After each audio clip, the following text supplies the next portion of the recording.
This video I want to discuss the question of the treatment of women in the workplace, in employment law, in the workplace in Ireland in 2024. I never thought I would have to or choose to elect to make this video. But my experience over the last 6 to 12 months or so has forced me to conclude that the treatment of women in the workplace in 2024 and 2023 is appalling. It may appear on the surface that things are fine and there's plenty of laws there, plenty of laws to protect employees, including women or female employees. But my experience from working in the area of employment law, from listening to the stories of both employers and employees, is that I'm quite frankly taken aback about the attitude of certain men in the workplace, and it only takes certain men in the workplace to make life a hell for certain women. Over the last, as I say, 6 to 12 months, I have been surprised, and I'm going to cite or refer to 3 cases, 3 instances where I have met people and they have told me their story, and you can draw your own conclusion and make up your own mind as to whether it's a reasonable thing, a reasonable assumption or inference to draw about the state of affairs for women in the workplace. The first one is to do with a young woman who has put a huge amount of time into the building of her career in a particular area of activity. It's not an area of activity that would typically be occupied by women. It would normally be an area that would see men in the role. So she's very much in a minority in the role, or she was very much in the minority in the role, because she had to leave her job. And she had to leave her job as a consequence of the appalling sexual harassment she experienced in the workplace. And it wasn't the sexual harassment that forced her to leave her job, however. It was the response of the employer and the failure by the employer to protect the young woman, the employee, in the circumstances. And she has had to leave her job as a result of the way that her allegations were handled. The evidence was absolutely manifest. There were plenty of witnesses, but the appalling way that the employer dealt with her complaints forced her to leave. Now, I'm representing her and will represent her to the best of my ability in due course in trying to seek justice or compensation or a remedy for her, a legal remedy. That's the first case. The second case involves a woman who is working in she's also working in an industry that wouldn't usually be populated by women.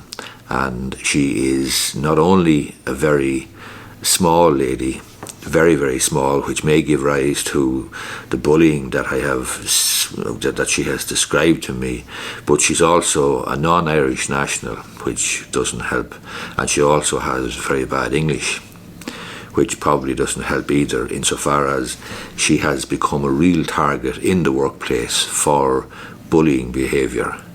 And she's in the job quite a while, but the bullying behaviour has increased in intensity lately, and unfortunately she's now out sick, and I have to give her advice and so on, and we're going to have a look at exactly what is open to her in terms of some sort of a legal remedy to fix the situation. And I will do my best to help her as well. But I mean, what she has described to me, the type of bullying, the type of affronts, quite frankly, that she's had to suffer as a consequence of her sex and her nationality, is just frankly appalling.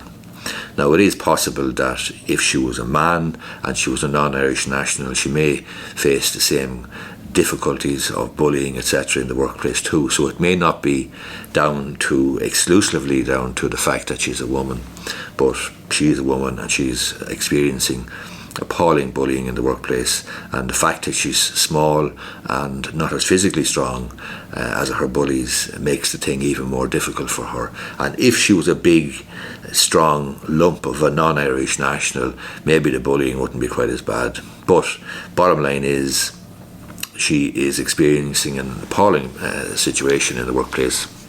She doesn't deserve it, and I'm going to try and help her as well.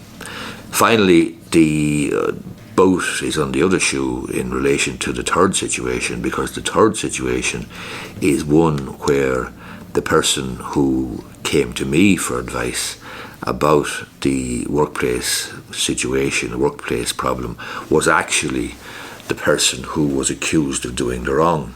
In other words, this person was accused of perpetrating a certain wrong against a female colleague in the workplace.